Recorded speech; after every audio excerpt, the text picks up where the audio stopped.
Hi YouTube people, I hope you are doing well navigating our dramatically altered world. Stay upbeat. Lots of videos and webinars are sprouting up everywhere telling you how to cope with life today and in the future. But many offer advice like this: no one can actually predict how the next year will unfold, much less prepare for specific circumstances. I beg to disagree. I believe the immediate past provides excellent insights into the future. I'm going to tell you everything I know about these 4 hot topics: the new abnormal, coronavirus conclusions, ripple effects, outside influences. Many people, including top government officials, are promising a V-shaped recovery, saying that by summer's end or this fall, the economy will rebound sharply. While I certainly hope that will happen, let me describe a more likely recovery scenario. I was just reading Apple's store reopening tips based on their South Korea experience.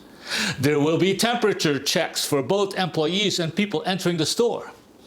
The number of customers will be limited and they need to keep at least 2 meters distance from each other. Geniuses will now sit across from you and there will be fewer products to play with on tables placed in each distant store corner. I don't know about you, but this doesn't sound like an atmosphere that generates many sales. Remember, Apple is the most successful retailer in the world based on sales volume per square foot. We saw the same thing in the travel market after September 11. One repercussion of 9/11 that persists to this day, some 20 years later, is the TSA security check. 9/11 made America an anti-terror state. COVID-19 will turn it into an antivirus state. Some argue the coronavirus will pass quickly due to an intense global vaccine race. You should remember that no vaccines exist for any coronavirus disease, including the common cold, which was first described 4,000 years ago in Egyptian times. As this chart shows, from SARS to MERS to SARS coronavirus 2, there are no coronavirus vaccines. And 4 decades after AIDS first emerged, we still have no vaccine for that either. Today, the only vaccine for a zoonotic disease, Ebola, took 44 years to come to market. The fastest vaccine ever developed for mumps took 4 years back in the 1960s. A recent Wall Street Journal headline notes that coronavirus hijacks the body from head to toe, perplexing doctors. I want you to be ready for a future in which the novel coronavirus lingers in the population and causes sporadic outbreaks. Remember the excellent way South Korea battled the virus? Last week, we found out that South Korea had to close down bars and nightclubs due to a cluster of 162 new cases. Meanwhile, in Wuhan, a cluster of 6 new cases in the Sanmin community also surfaced last week, which led to an immediate neighborhood lockdown. And as you can see from this video, no one does lockdowns better than China.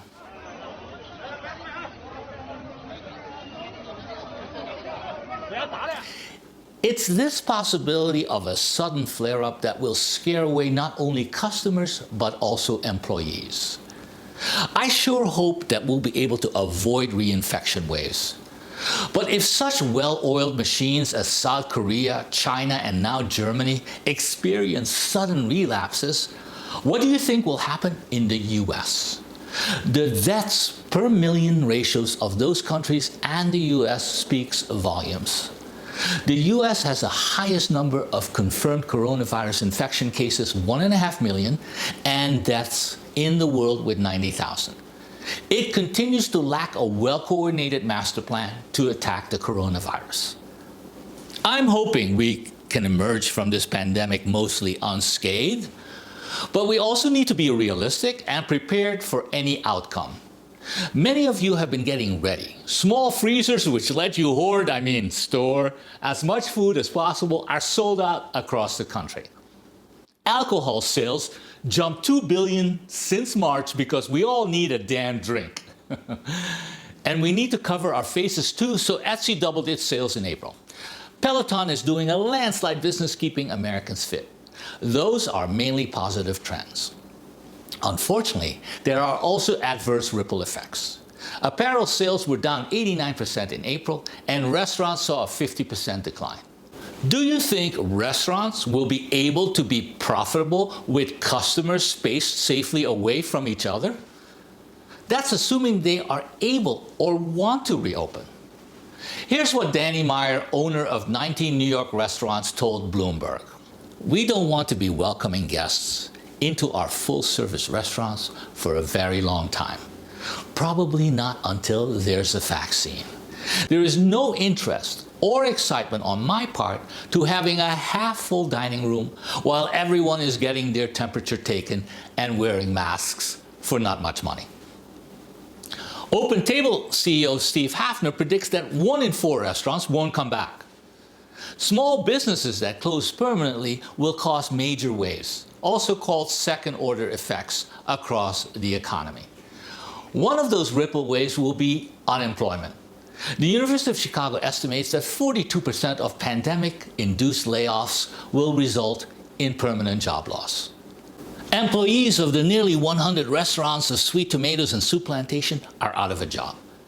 So are those employed by 57 Steak and Shake locations that are closing permanently.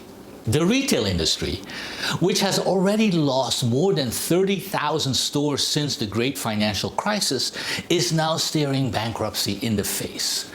JCPenney, J.Crew, and Neiman Marcus have all filed for Chapter 11 bankruptcy due to their house of cards junk corporate debt, forcing them to pay hundreds of millions in interest and fees to their private equity overlords. In travel, the future is equally murky. Half of Americans won't fly for 2 months after getting an all-clear sign, and all clear to you might mean something entirely different to me. Already the second oldest airline in the world, Avianca, is in bankruptcy proceedings. Hertz is rumored to be next. Each failure causes second-order ripple waves. Both Hertz and Avis are canceling as much as 90% of new car purchases, leading to chaos in the automobile industry. Automakers are already suffering from a panic attack, forced to park excess inventory on ships in the Pacific Ocean. And who will be Zooming who in the future? Work from home, WFH, is being institutionalized, with Square and Twitter announcing that employees can work at home indefinitely, potentially rendering millions of square feet of office space unnecessary. Welcome to havoc in the $20 trillion commercial real estate market, which is sure to disrupt the steady stream of real estate taxes. That's bad news for states and counties, which already face massive budget gaps amid record unemployment and vanishing tax revenues. Local governments cannot weather a 10% decline in tax revenues, let alone a 25% drop. Colleges, also in trouble financially, are not refunding tuition, which may result in falling grades this fall. Autumn will also bring a reckoning for Uber, Lyft, and Airbnb. Uber used Zoom to lay off a total of about 7,000 employees. Not uber cool. Cascading bankruptcies will infect entire sectors, and those will in turn infect other sectors, much like the coronavirus. And don't let the soaring stock market deceive you. Pajama traders are smoking crack, supplied by America's biggest drug pimp, the Federal Reserve, which is perpetuating the most massive U.S. financial swindle ever, funneling trillions of dollars into the pockets of Wall Street and big business. You can read more about that in my Medium post linked in the info below. The Fed's balance sheet is now a record $7 trillion, well on its way to $10 trillion, or nearly half of U.S. GDP. The abuse of the payroll protection program points to America's declining moral fiber. Think the $4 billion Los Angeles Lakers or the $3 billion Auto Nation feel any shame for applying for a small business loan? I have created a dedicated resource that tracks the collapse of business and government ethics at socialrevolution.co. Those of you working on future demand models, suffice it to say you have your work cut out for you. A chain reaction has begun in a vulnerable economy saddled with $74 trillion of public and private debt. If 3% of that debt defaults, equal to conservative GDP forecast, we could end up in a very volatile situation. Then there is the distinct possibility that the November elections will add another wrinkle. Whether it's a rigged election or a trade war with China, the administration is quite capable of throwing a monkey wrench in the powder keg US economy.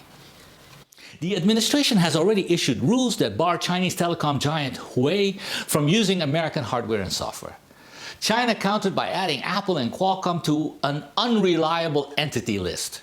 Expect sparks to fly and a guaranteed downdraft in the financial markets this fall. So the biggest question is, what will the market look like? And what type of innovations are now required? One thing is sure, business as usual will no longer work. That means that the reinventing of business methods will be paramount, particularly in such high-touch markets as travel and entertainment. Spain has already offered clues on how its beaches may look to encourage social distancing.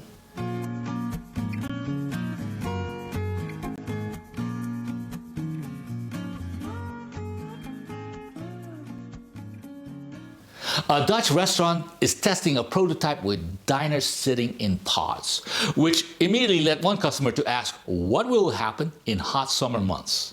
Haha, so each pod requires air conditioning? Scrap that idea. The most likely outcome is that many restaurants will resemble this Dutch McDonald's restaurant prototype, complete with social distancing markings, safety screens, and hand-washing stations. You're also seeing a host of companies now catering to health-related products, such as Old Navy's line of face masks. Expect many innovations in face masks, like this LED matrix face mask, perhaps even fashionable face shields. Fitbit just announced it would build a ventilator, a radical switch from its wearables product line. We are going to need a lot more innovation like this. As I mentioned in my The Decade's Top Innovations and What's to Come in the 2020s, if you're a startup not focused on the healthcare market, you should consider pivoting. The last thing we need is another enterprise application or social media sticker app. Consider addressing what is sure to become a massive opportunity in a world trying to cope with recurring pandemics. If you are looking for new employment horizons, think of such new job opportunities as contract tracer or disease investigator. As they say in Westworld, you have a new core directive. If you identify with my crusade to get at the truth, please subscribe to my channel and hit the bell to be notified of each new video. I hope you found this info helpful. So please give me a thumbs up and thanks for keeping the faith. See you in the next video.